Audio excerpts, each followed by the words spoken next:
কেমন ঠান্ডা? কেমন ঠান্ডা? Freezing cold.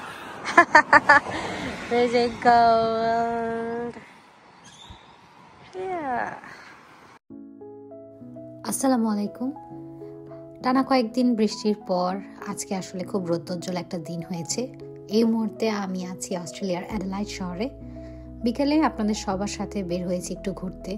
সারাদিন আসলে বাসার অ্যাক্টিভিটিস করার পর, নিজেদের প্রফেশনাল অ্যাক্টিভিটিসের পর বিকালবেলা আসলে ঘোরাটা অনেক বেশি জরুরি।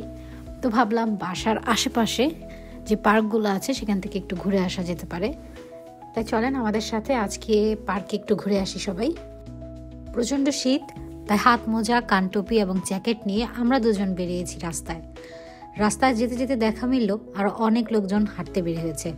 যদিও শীতের মাত্রা এই ছবিতে দেখে বোঝা যাচ্ছে না, তবে এই মুহূর্তে টেম্পারেচার আমি মনে করি 5 অথবা 7-এর কাছাকাছি, এর মধ্যে আর কি আছে।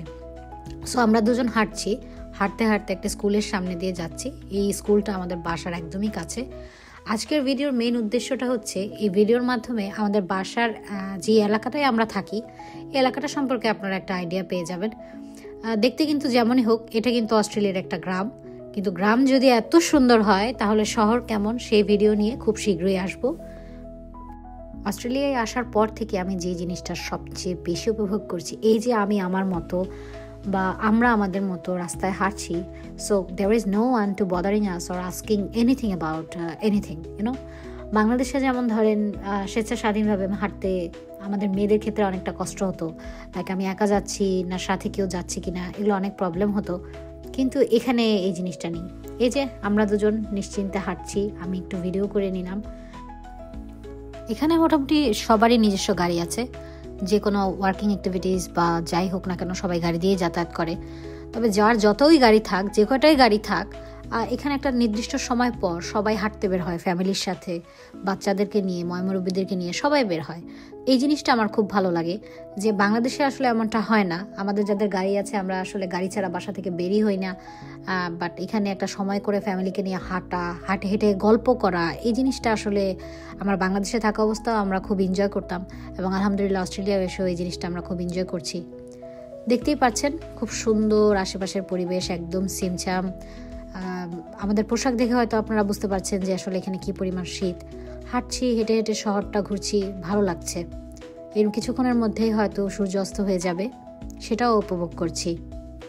এখানে আসলে সবাই অনেক বেশি সচেতন নিজেদের এনভায়রনমেন্টকে নিয়ে। আর আমরা বাংলাদেশে আমাদের নিজেরা খেয়ে পরে বেঁচে থাকতে পারলে আসলে অনেক বেশি হ্যাপি থাকি। তবে এখানে এমন না, ওরা একটা গাছ লাগাবে, সেই গাছটার যত্ন নেবে এবং নিজের এরিয়া, বাড়ির আশপাশ পরিষ্কার রাখবে। ওরা মনে করে যে এগুলো যদি ঠিক থাকে তাহলে আমরা আসলে একটা ভালো সোসাইটিতে থাকছি এবং আমরা একটা সুস্বাস্থ্যকর পরিবেশে থাকছি। এই জিনিসটা কিন্তু এবং এই ধরনের চিন্তা ভাবনাটা কিন্তু আসলে আমাদের দেশের জন্য খুবই জরুরি। আমাদের আশপাশ চারপাশ যদি পরিষ্কার থাকে, আমরা যদি স্বাস্থ্যকর বাতাস চাই, সে ভালো থাকতে চাই, সেক্ষেত্রে কিন্তু আমাদের নিজেদের পরিবেশ এবং চারপাশ পরিষ্কার রাখার কোনো বিকল্প নেই। তো এই জিনিসগুলো যদি প্র্যাকটিস আমাদের দেশে করা হয় তাহলে আমাদের দেশটাও কিন্তু এর থেকে কোনো অংশে কম না। আমি মনে করি বাংলাদেশ আরও অনেক অনেক বেশি সুন্দর। হাঁটতে হাঁটতে আমরা পার্কের খুব কাছাকাছি চলে এসেছি। এই রাস্তাটা পার হলে সামনেই পার্ক। তো রাস্তাটা পার হচ্ছিলাম এবং আশেপাশের ঘরবাড়ি দেখছিলাম। প্রত্যেকটা বাসা আসলে এক একটার থেকে এক একটা খুবই সুন্দর থাকে এখানে। কোনটা থেকে কোনটা বলবো, প্রত্যেকটাই সুন্দর। সৌন্দর্যের আসলে এখানে তেমন কোনো শেষ নেই। এই তো আমরা পার্কে চলে এসেছি। এই পার্কের এই গাছটাতে এত সুন্দর সুন্দর পাখি, বলার মতো না। বাংলাদেশে আসলে দিনের বেলা এত সুন্দর পাখির আওয়াজ পাওয়া খুব কঠিন, আমরা আসলে এত যান্ত্রিক।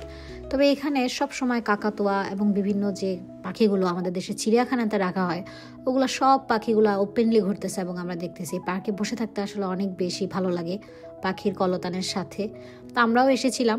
এখানে আস্তে আস্তে আমরা আসার পরপরই আসলে বৃষ্টি শুরু হয়ে গিয়েছে। এখানকার ওয়েদার একেবারেই অন্যরকম, দেখতে পাচ্ছেন আকাশে রংধনু দেখা দিয়েছে। আমি ছোট্ট করে সেটার একটা ক্লিপ নিয়ে নেওয়ার চেষ্টা করেছি।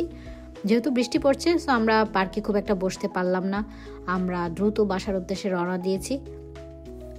সেই সাথে সূর্যও চলে যাচ্ছে। আজকের মতো দিনটা হয়তো এই পর্যন্তই ছিল। তবে আমরা এখন বাসার দিকে যাচ্ছি, আপনারা আমাদের সঙ্গেই থাকুন। যদিও বৃষ্টি পড়ছে, তবে আমি আসলে ছাতা ছাড়াই হাঁটছি। আপনারা দেখতে পাচ্ছেন আপনাদের ভাইয়া ছাতা নিয়ে আসছে। ভিডিওতে হয়তো বৃষ্টিটা ওভাবে বোঝা যাচ্ছে না, তবে গুড়ি গুড়ি ভালোই বৃষ্টি পড়ছে। দেখতে পাচ্ছেন ওই যে একটা কাকাতুয়া পাখি বসে আছে, এটা আরেকটা পার্ক, এটাও ঠিক আমাদের বাসার কাছে।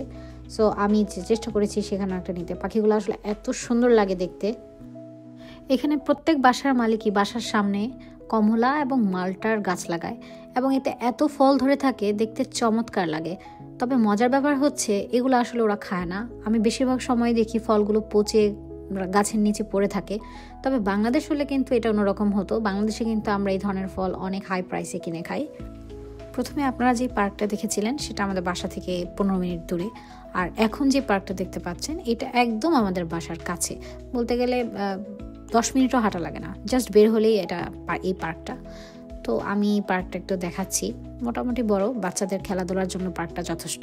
চলুন আপনাদের সাথে প্রকৃত ন্যাচারাল যে সাউন্ডটা সেটা শেয়ার করি। আমরা আসলে কত সুন্দর একটা প্রাকৃতিক পরিবেশে থাকি, এটা এখন শুনতে পাবেন।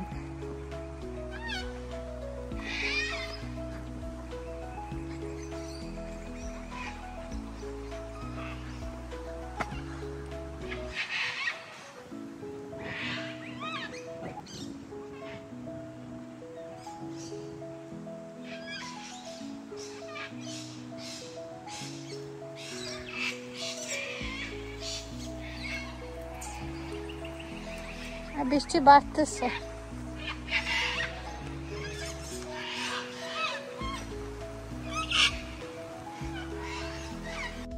তো আপনারা হয়তো শুনতে পেরেছেন যে আসলে কতটা ন্যাচারাল পরিবেশটা, আসলে কত সুন্দর এবং কত সুন্দর পাখি ডাকতে থাকে, সব সময় এরকম ডাকতে থাকে, খুব শান্তি থাকে, আসলে মানসিক শান্তিটা আসলে খুব থাকে। তো অলরেডি বৃষ্টি বেড়ে গিয়েছে, আপনারা হয়তো ভিডিওতে শুনেছেন প্রচণ্ড বৃষ্টি কিন্তু বাড়ছে। তো আমরা এখন ছাতা মাথায় দিয়ে দুজনেই আসলে বাসার কাছে যাচ্ছি। আমাদের বাসা ওই তো দেখা যাচ্ছে, আমরা অলরেডি বাসার কাছে চলে এসেছি। এদিকে সন্ধ্যাও ঘনিয়ে এসেছে, কিছুক্ষণের মধ্যে মাগরিবের সময় হয়ে যাবে।